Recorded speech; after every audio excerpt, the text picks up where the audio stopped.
Welcome, welcome, welcome. I would like to welcome you to episode 497 of the Unpopular Podcast. This is the man, the myth, the legend, Jalen Hunter. Here at the Unpopular Podcast, I not really ask you to agree with me, I'm ask you to hear me out.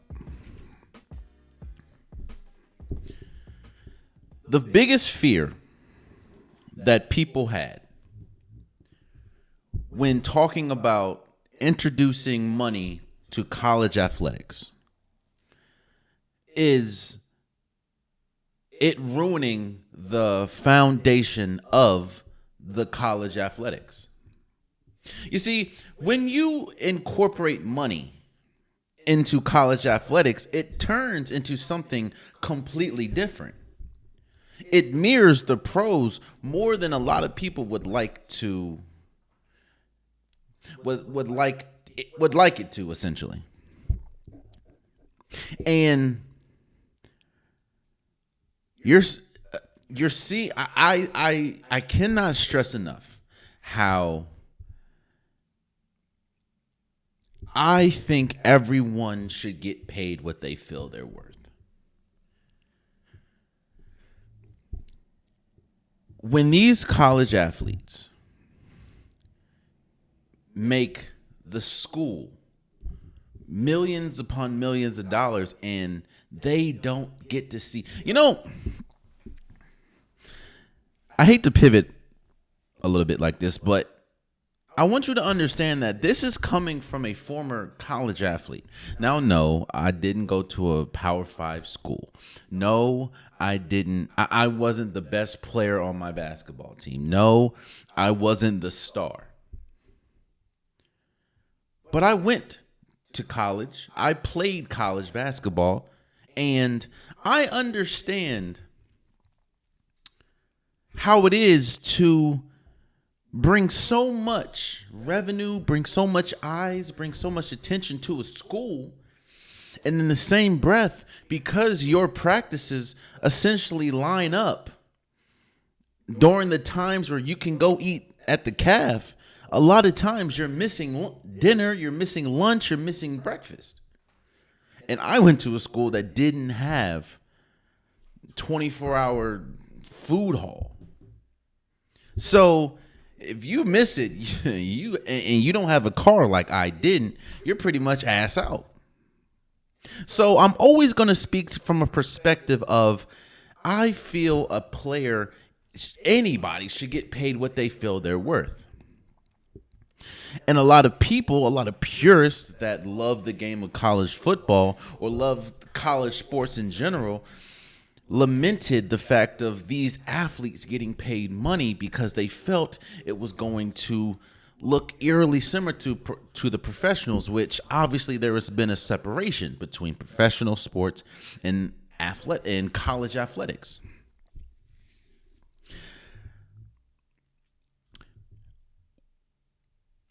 I am not upset about what Nico Iamaleava, I know I said your name wrong, bro. Iamaleava, something like that.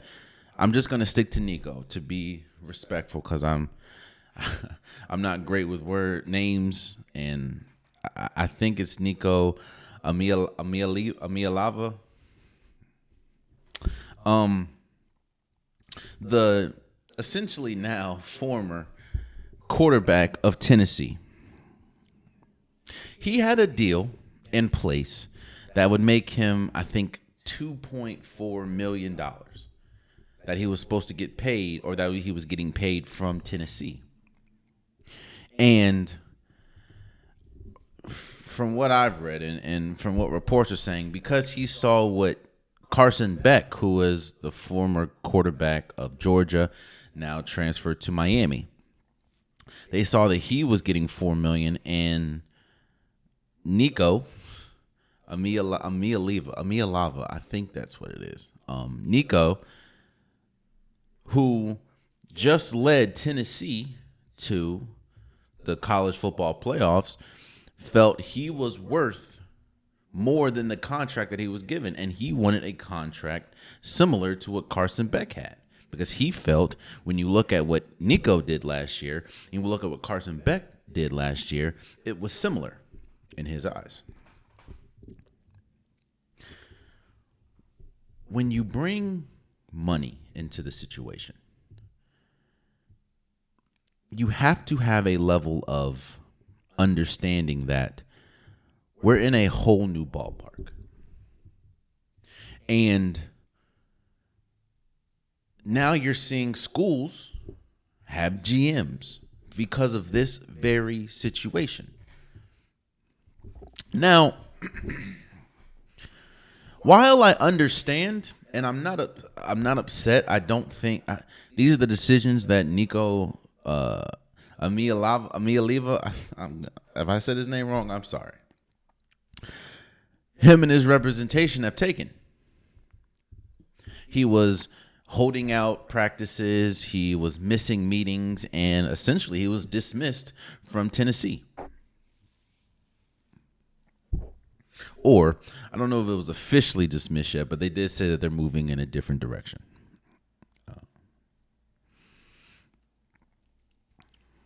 While I'm not upset, and I completely understand what Nico is doing, I still think that there was a good number of missteps on his part. Shannon Sharp says something. Shouts out to him. Shout out to Chad Ochocinco and Nightcap. You know, it's a great platform. They said,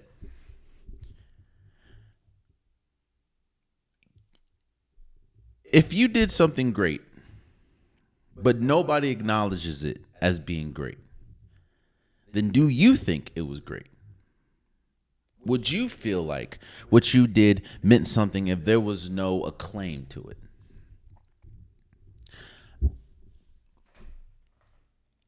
Let me get personal for a second. I am a small podcast. I don't make an ounce of money doing this.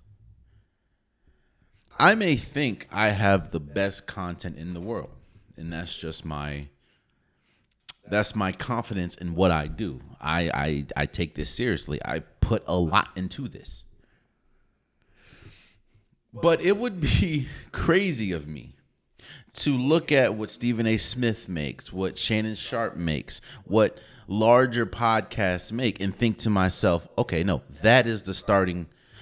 I feel like I make better content than them.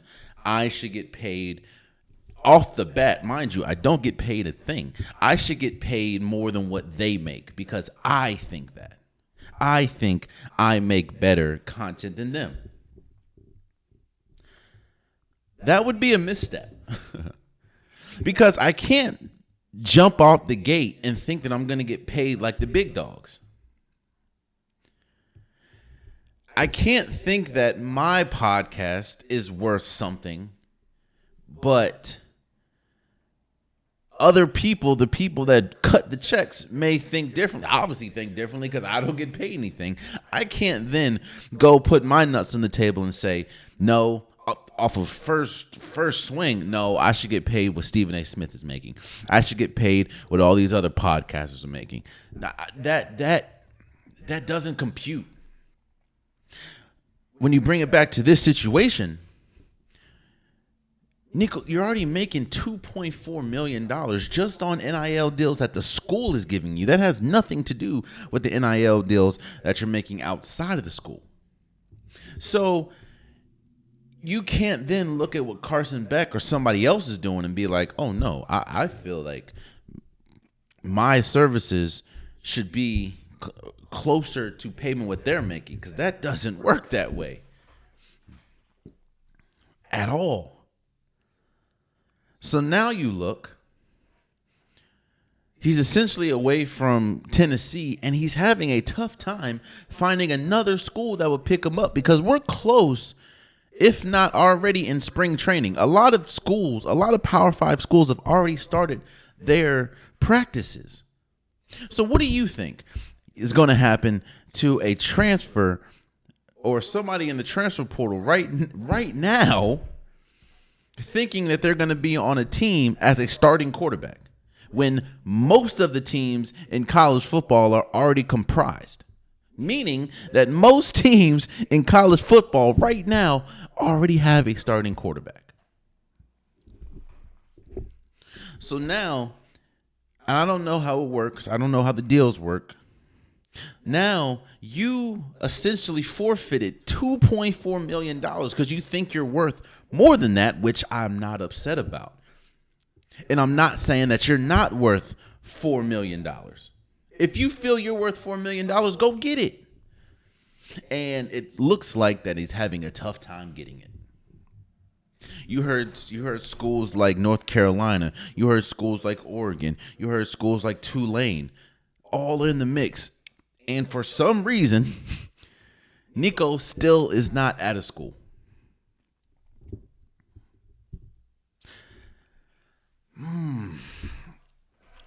And I'm not even upset at Tennessee either. Again, the thing about negotiations is there's two sides to it.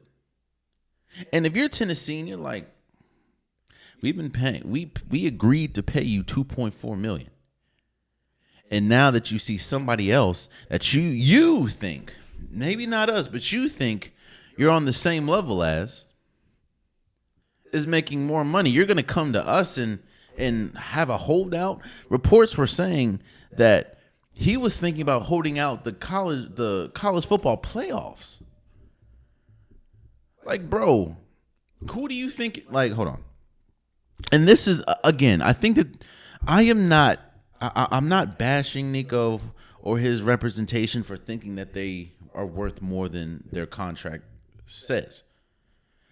Again, if you think that, cool. If you're going to fight for that, cool. I respect it. But you have to understand what the outside eyes looking in. Who do you think is bigger right now? You see, you still have a level of understanding, and there's still a level of popularity when we talk about the NFL. So you have someone like Jamar Chase, who is essentially one of, if not the best wide receivers, especially last year in the NFL. So he can be like, yo,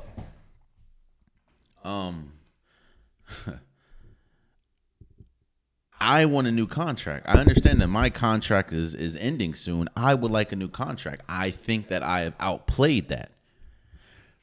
No one is going to be, I'll say this, no one is going to be like Jamar Chase is tripping.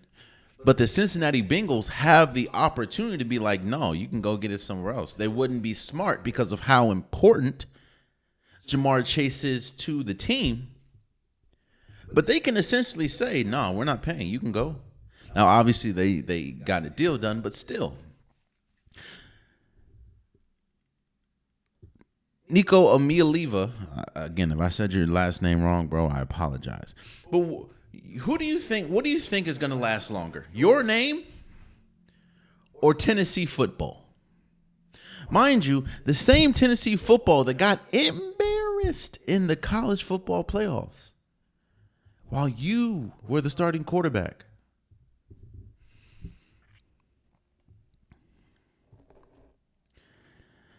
It essentially is you quitting a job without having a backup plan.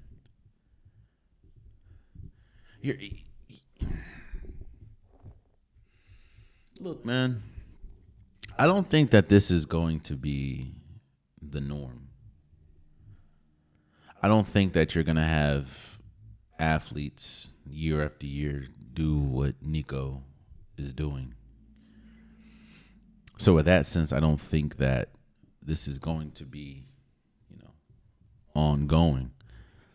But one thing that I will say is when you're running an operation like a professional organization, this is the things that you're going to, or that could happen. And for Nico, look, again, and I can't stress this enough, if you feel that you're worth what you think you're worth, I wholeheartedly agree with you. But there are ways of doing it. And I pray that you find the money that you're looking for. But it's like, okay,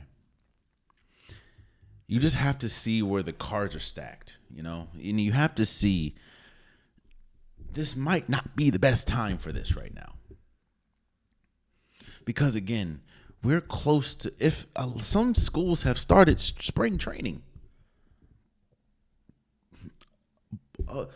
Almost every 95 to 98% of Power 5 schools have a starting quarterback right now, or at least in their mind know the person that they want their starting quarterback or their starting quarterback position to be. So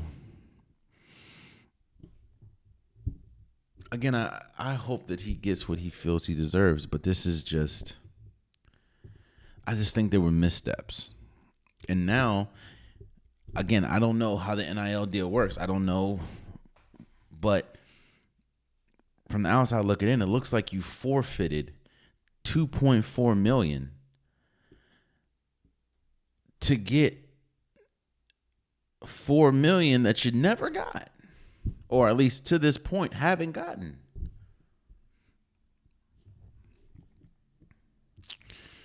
It's like working backwards, bro. Because in the long run, I understand that 2.4 million and 4 million are different. I get it. And obviously, this is somebody talking that isn't a millionaire. But I will say this.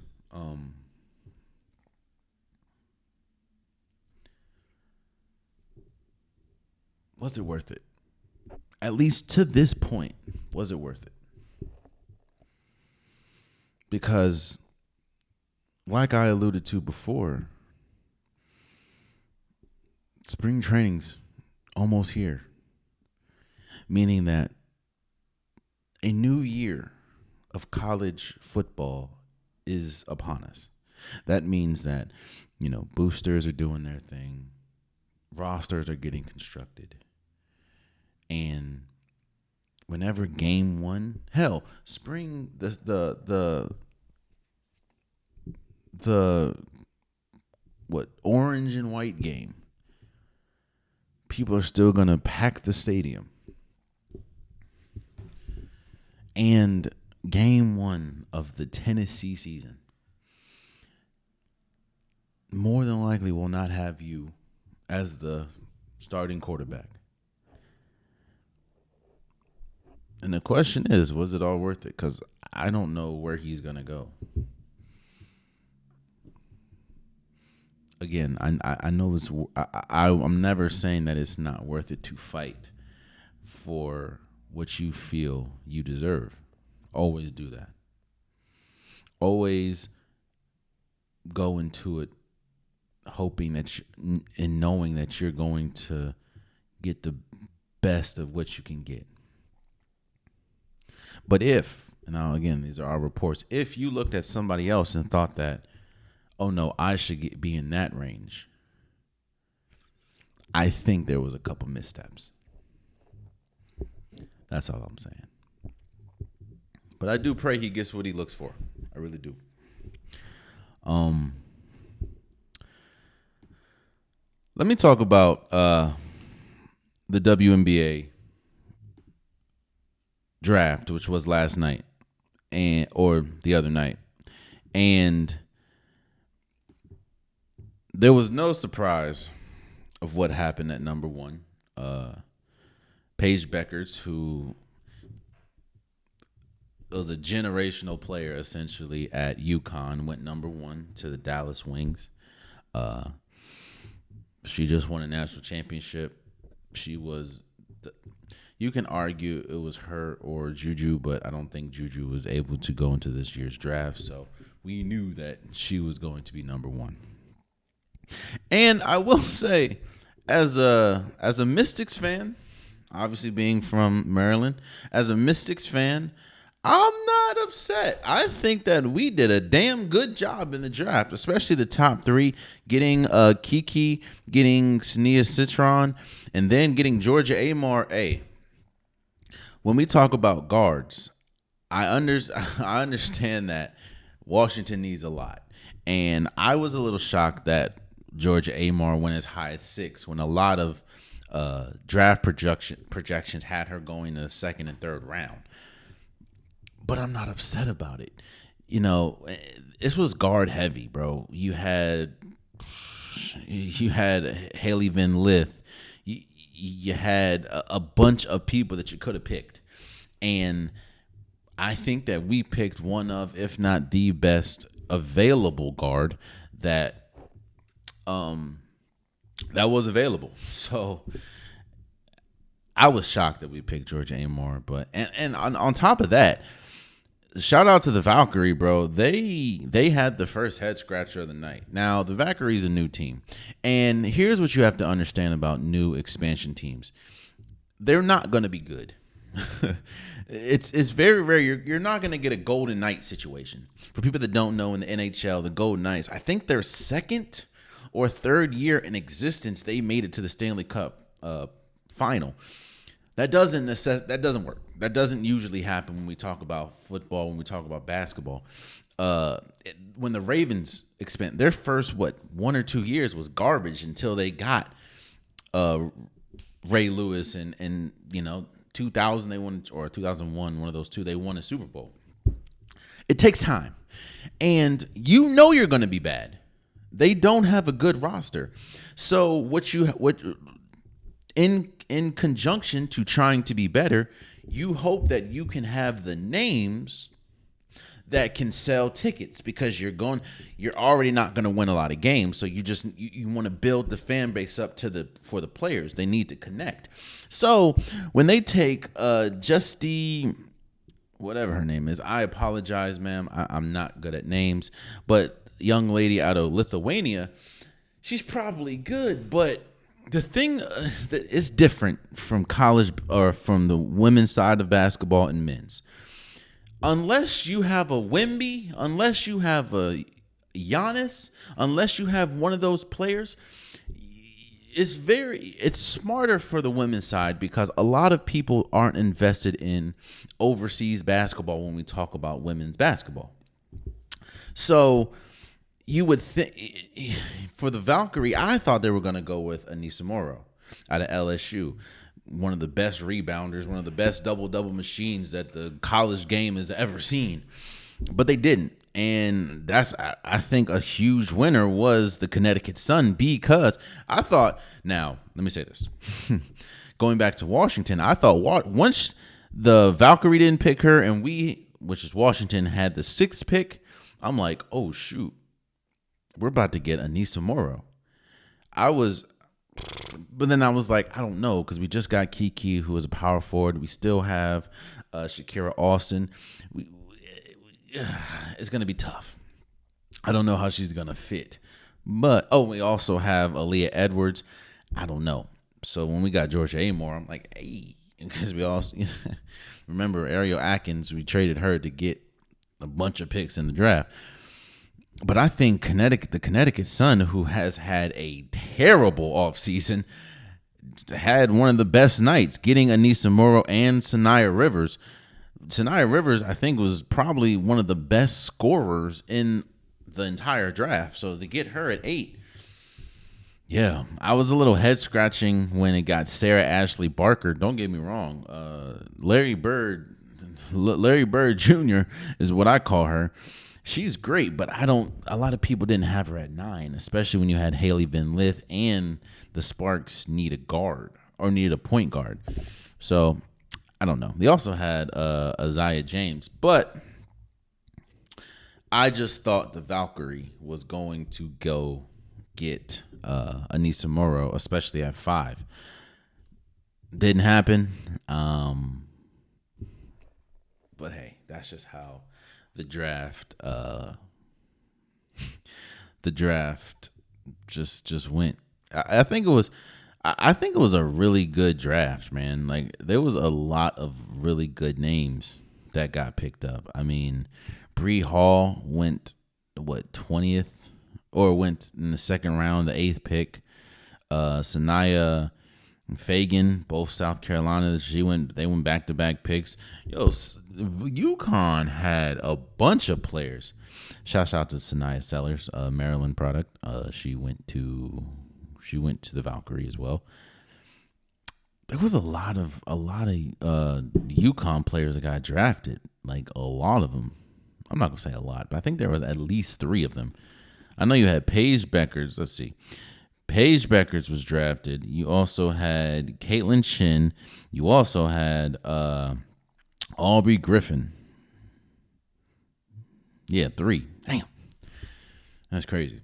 And what's funny is not funny. The main thing that I wanted to talk about, first of all, shout out to all the young ladies that were drafted. I feel that you deserve to be drafted. I know how difficult. It has been shown and it's been proven how difficult it is to stay on a roster, to make a WNBA roster, even if you're drafted. There have been many, many years and many, many top draft picks that still don't make the team. It is such a limited amount of space. So the fact that you were even drafted means that you belong. Even there's going to be a lot of these young ladies that don't make the roster. That doesn't reflect on your value. It just means that the system needs to be changed because you clearly are good enough to be in the WNBA because you were drafted. But there's obviously something wrong when there's not enough roster spots. I know we're seeing new teams. Toronto's coming. Like I said, we have the Valkyrie, and I think Tulsa. I know there's another team coming, but that should not reflect on the type of player you are, and that even goes to a lot of the undrafted people, like Deja Kelly.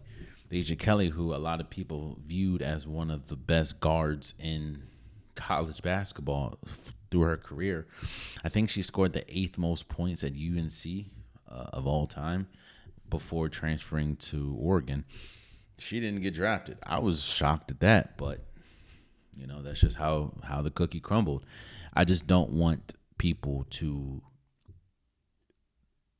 base their value on not making a WNBA team. I know that your dream was to hear your name get drafted and hopefully play in the WNBA, but again, if you get drafted and don't make a roster, that just shows that there are issues bigger than you, and that's not. And I don't want to, I don't want people to think that they are the issue or they don't matter. They're not important. They're not worthy enough. That's not true. That's just the system hasn't caught up to where it should be. That is for a majority of people. And that is for 99% of the young ladies that got drafted, didn't get drafted. I'm talking to you guys. That 1%. We have to talk about Sedana Price.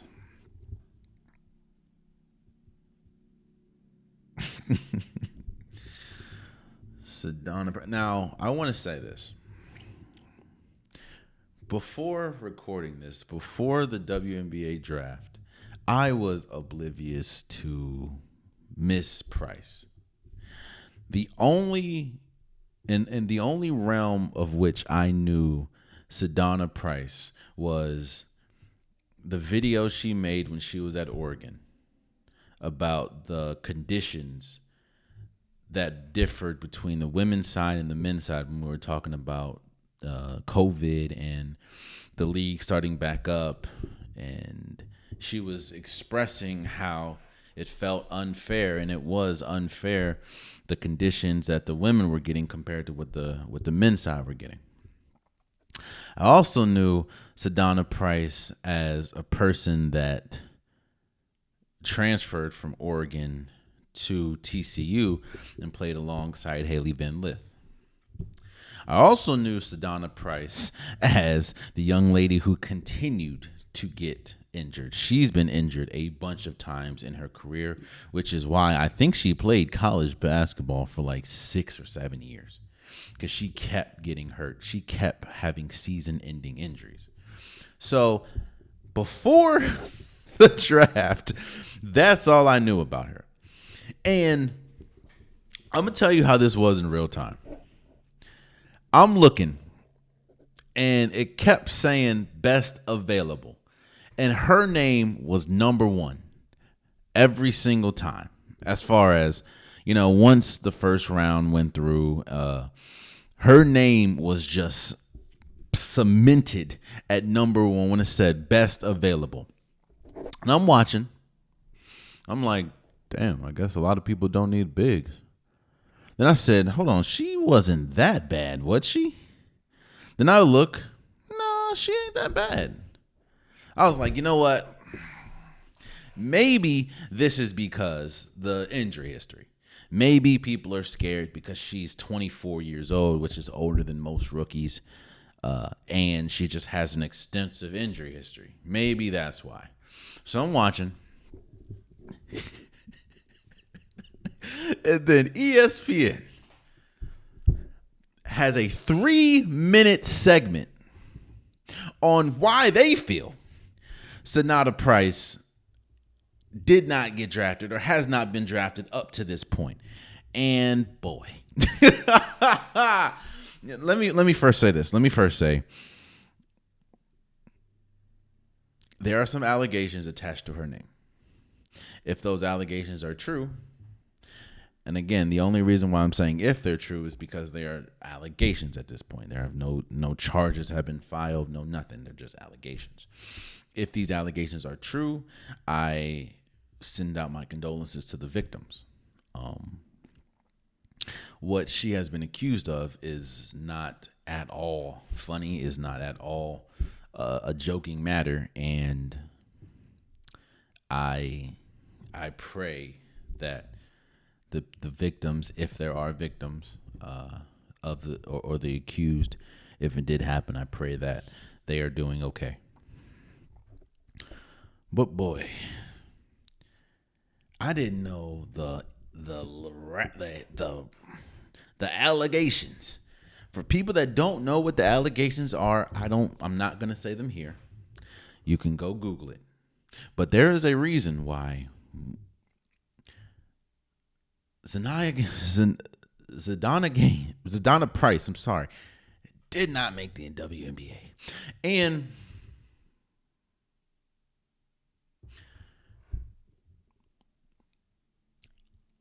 I want to say this too, because we see this a lot. We see people that have allegations attached to their name, and their talent might supersede those allegations in the eyes of teams. We're talking about basketball, we're talking about football, anything.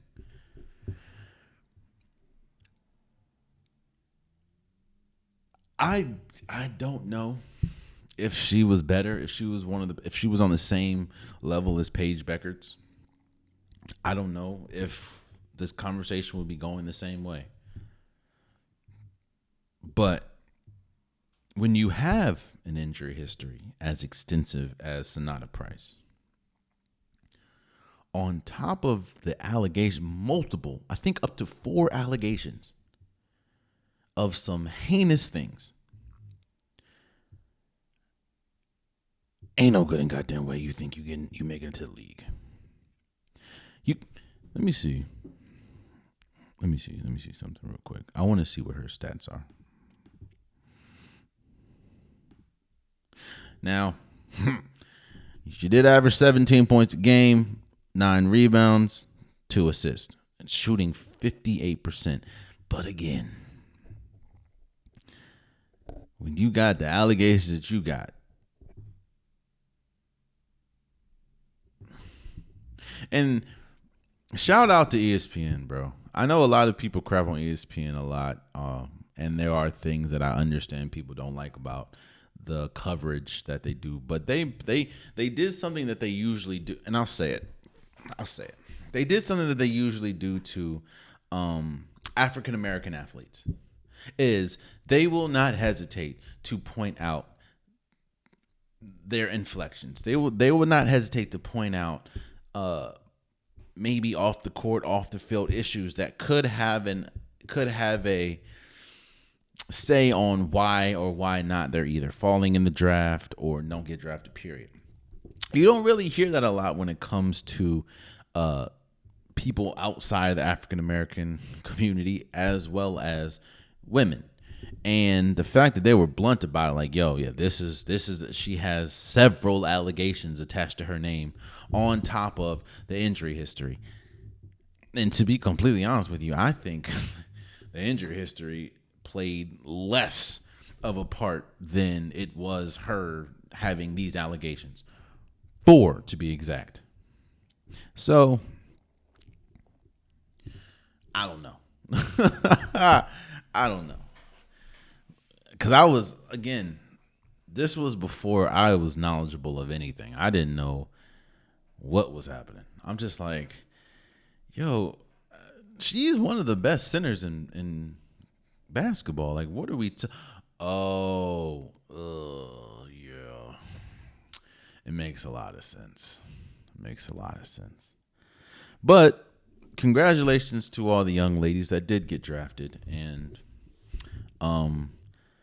I pray you guys have a very long career. So, shouts out to you guys. Speaking of long careers, we are now in the playoff section of the NBA. Now, I will say this: the time of this recording, the play-in happened yesterday. Right now, it is late afternoon, evening on a Tuesday, meaning I don't know the results of the play-in. Right now, the Orlando Magic and the Atlanta Hawks have yet to play, and the Golden State Warriors and Memphis Grizzlies have yet to play. So I don't know the outcome. But I will say this. I've seen a lot of people, especially this year. There's always been a group of people that have been apprehensive about the play-in and everything that it represents, in the sense of traditionally the playoffs were the top 8 teams. So, and there's such, I think this year, especially when we talk about the West, from the 3rd seed to like the 8th or 9th seed, us pretty much separated by like 1 or 2 games. It was an extremely tight race in the West. When we talk about the East, I think the 8th seed and the 10th seed are separated by like 5 or 6 games. So there is a huge discrepancy, and there's a huge discrepancy, and people are upset saying, why the hell, if I worked the whole regular season and I fought and clawed, especially in the West, if I fought and clawed to be the 8th seed, why am I playing a 10 seed? Or why, it's like stuff like that. And I get it. I essentially like the idea of a plan. I understand the criticism, especially when we talk about former players that have spoke out about it, traditionalists that don't really like the idea. I understand. But I think it's cool. I think that is it brings more importance, and it brings more. It brings a sense of a real sense of, I'm not going to say panic, but you understand what I'm saying, when it comes to the end of the year and trying to make the playoffs. And I don't know what happened in the plan. I don't know. I know that Golden State, let me tell you something. Golden State they had every shot. It's stuff like this. They had every shot of not being in the plan. I mean, you let Harrison Barnes hit a game winner on you, and then you couldn't beat the Clippers. Now, yes, I know the Clippers are a good team. Going into the last game of the season, they won 7 straight. But as great as Steph Curry played, he had some really costly turnovers in overtime. And Draymond Green missed point-blank layups, So they played themselves into the play-in, which I didn't realize they're 0-3 in the play-in. So they don't have a win in the play-in. So I can understand that that'd be a little intense. but they are playing at home against Memphis. I'll say it like this. When we talk about the playoffs and we talk about the teams in the playoffs, I think that I'll probably wait until Saturday to really break down the chances that each team has. I know that the playoffs start on Saturday, so I'll probably wait to see which teams are in the play, or make it out to play in. But I will also say this: I don't think it's as wide open as, especially when we talk about the West. I don't think it's as wide open as we think.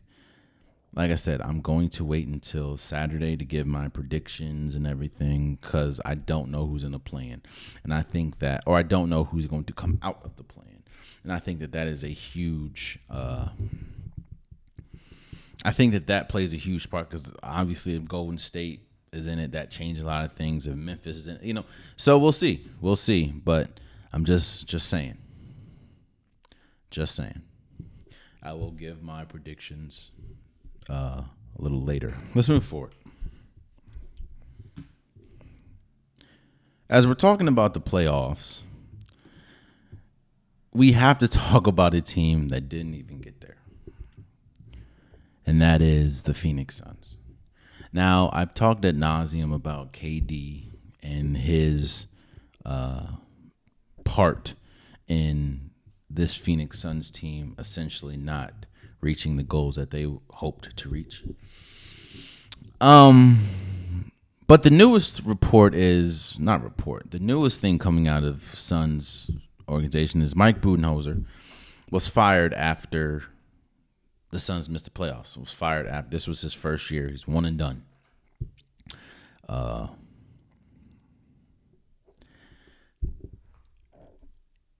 Taylor Jenkins getting fired is surprising.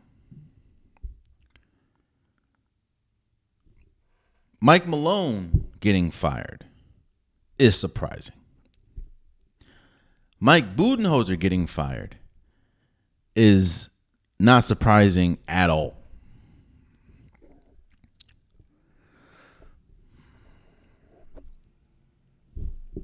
I'm going to talk about Matt Ishbia in a second. But when you have one of, if not the most expensive team in basketball, when you have 2 Olympic gold medalists plus a player that has led the league in scoring before, when you have a former NBA champion, a former MVP, when you have all NBA teams, members on the same team, when you have a player whose career high is 70 points,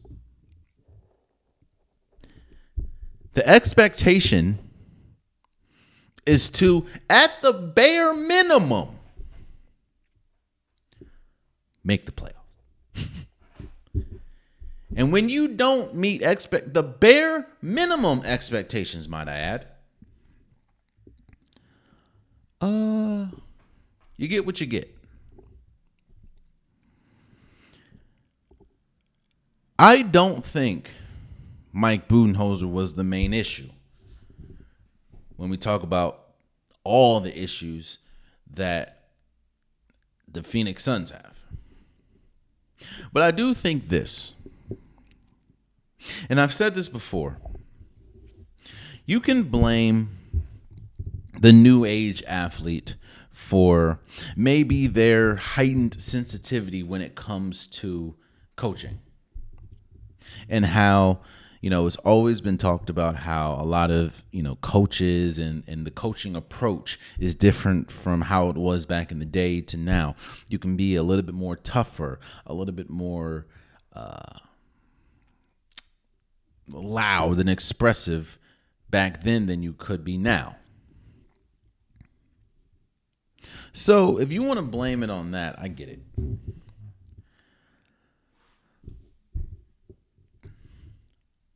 But it didn't seem like, in fact, it seemed like since they got Mike Budenholzer, who, might I add, is a NBA champion head coach. Since they got Mike Budenholzer, it didn't seem like it was the right fit. It seemed like Mike Budenholzer had a way of winning, had his philosophy and how he thought winning should go. And it's very hard to tell a person who is the head coach of a team that has won an NBA championship that their way is not right. So he's used to a certain way of doing things.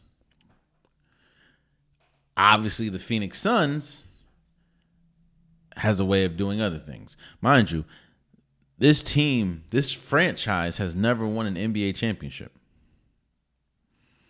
So when you have someone like Mike Budenholzer and you hear reports of just unrest in the locker room, I think a report came out, I could be wrong, but I think a report came out saying that Bradley Beal was saying Mike Budenholzer asked him to play more like Jrue Holiday, which I can understand how that's disrespectful. I mean, you're asking him to play like another player, but you also have to understand Jrue Holiday was one of the key pieces to that Bucks team winning a championship, might I add, over the Phoenix Suns.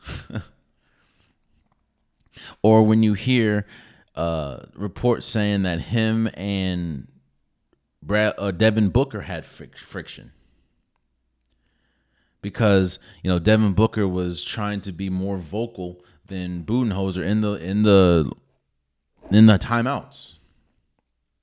And Mike Budenholzer didn't appreciate the lack of defense that came from someone like Devin Booker, someone like Bradley Beal, someone like Kevin Durant.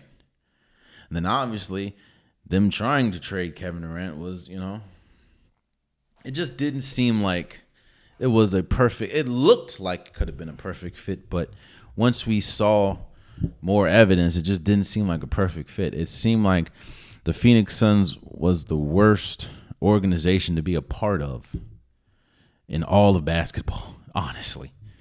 And it's unfortunate that they didn't make the playoffs, which brings me to Matt Ishbia, who is the puppeteer, is the orchestrator of all this.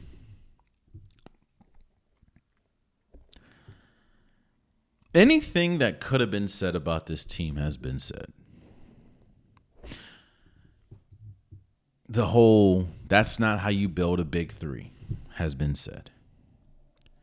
Who would have thought that Kevin Durant, Bradley Beal, and Devin Booker, three players that essentially do the same exact thing, wasn't going to work? Who would have thought that you having a team that has Devin Booker, Kevin Durant, and Bradley Beal and not adequately building around them wasn't going to work? Who would have thought that a team that has those three players as your best players and not one defensive player around them, who would have thought that team wasn't going to be good defensively? Who would have thought that a team that hired a coach, and I think month one we heard issues with players and Mike Budenholzer. Who would have thought that wasn't going to work? Who would have thought that an organization that is currently playing three head coaches, not one of them is in the building, might I add you, but an organization that is paying three coaches right now, who would have thought that wasn't going to work?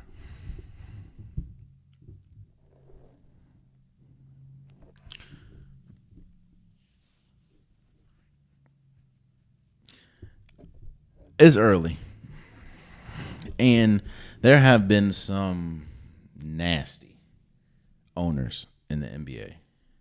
There have been some god-awful owners in the NBA. But I think that just basketball decisions alone, I'm not talking about anything personal, nothing.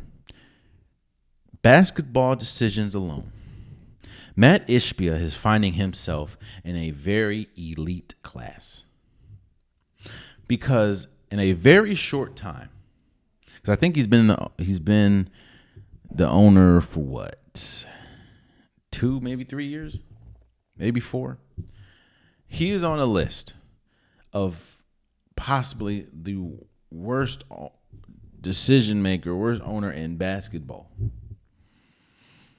And when you look at just how bad this think about this. This team that had Devin Booker, that had Chris Paul, that had DeAndre Ayton, that had Mikal Bridges, that had Cam Johnson. This team was just in the finals 3-4 years ago. In 4 years, this team went from a finals team, yes, they didn't win, but a finals team, to now one of the worst jobs in basketball because you're so constrained to contracts. One of which is going to damn near be impossible to move, and that's Bradley Beal, because Washington was the smart organization to give him a no-trade clause. You guys were the smart organization to trade for him and trade the house for Bradley Beal. I don't think they have a draft pick until like 2033. So your future is essentially cooked for three players that couldn't even get you to the playoffs. Mind you, they got to the playoffs last year and got swept.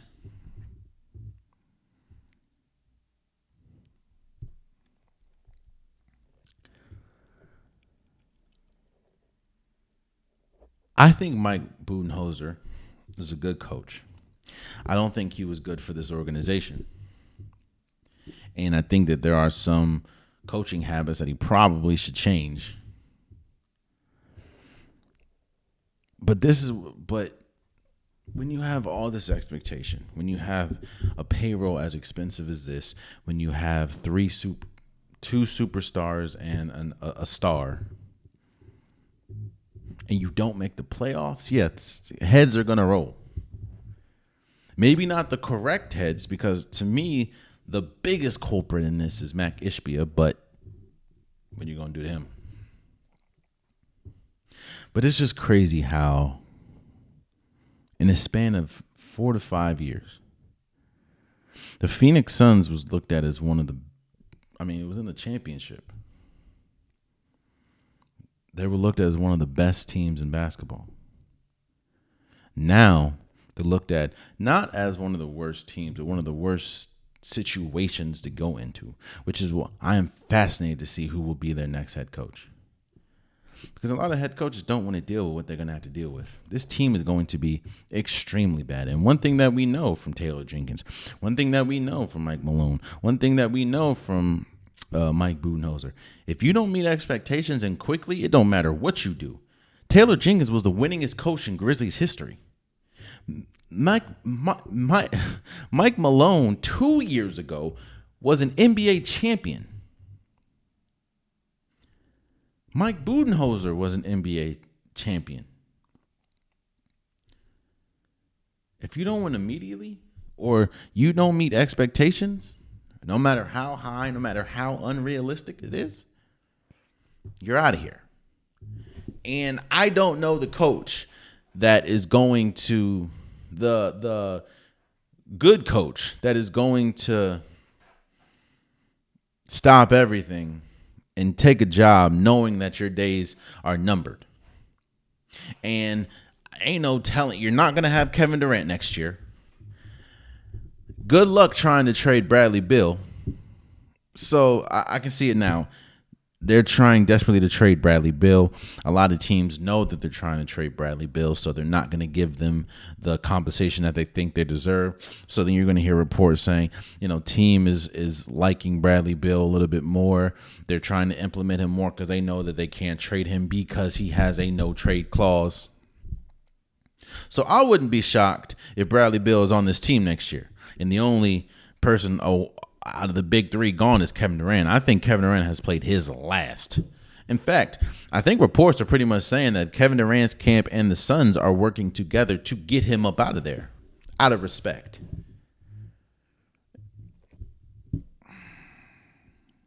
It's crazy. It's crazy. that Matt Ishbia could be one of the worst owners.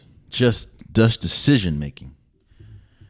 In a small year span, one of the worst owners in basketball history. Whew, that is a elite class.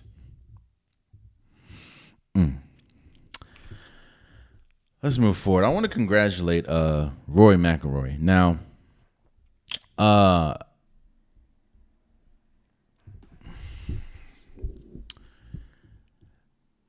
think it is when you think of basketball, you think of essentially two players. You think of LeBron James, you think of Michael Jordan, in the history of basketball. When you think of the history of football, as far as players, you essentially probably think of one player. You think of your favorite player, but you also think of Tom Brady. What's tough about it is those are always going to be the standards. There's always going to be one or two people that say, well, he wasn't as good as Jordan or he wasn't as good as LeBron. And that could very well be the case. But they try, that's always going to be the face of the league. Michael Jordan is still the face of basketball for a lot of people.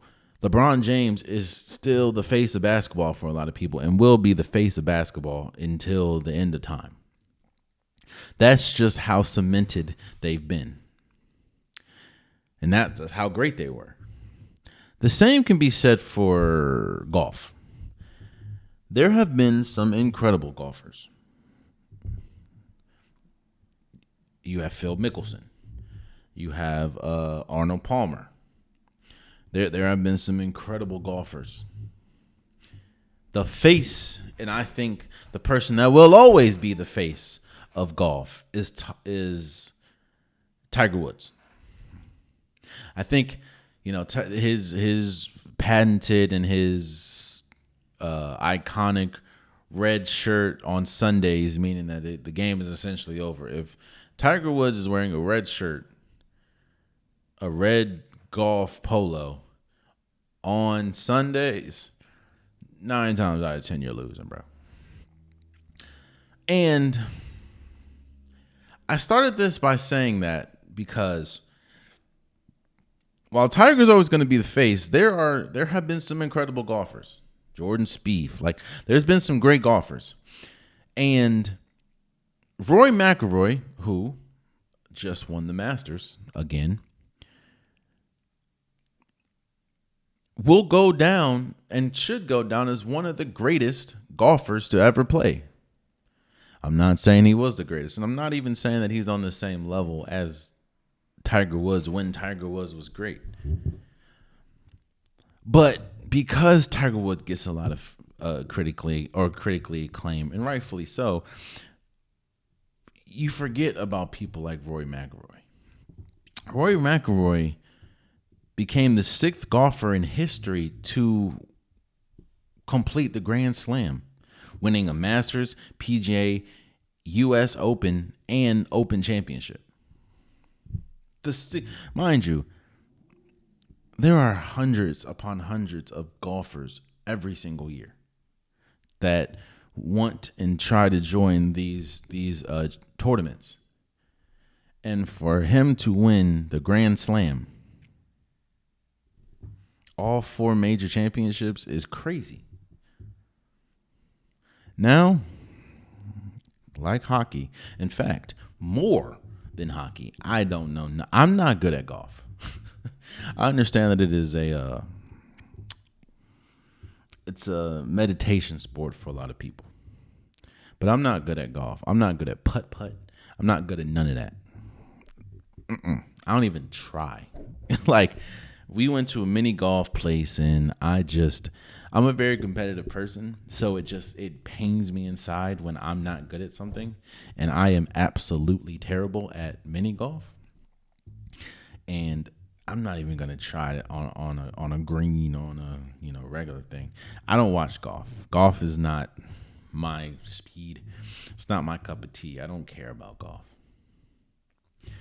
But I do, doing this podcast and watching sports, I do understand. I do know who Rory McIlroy is.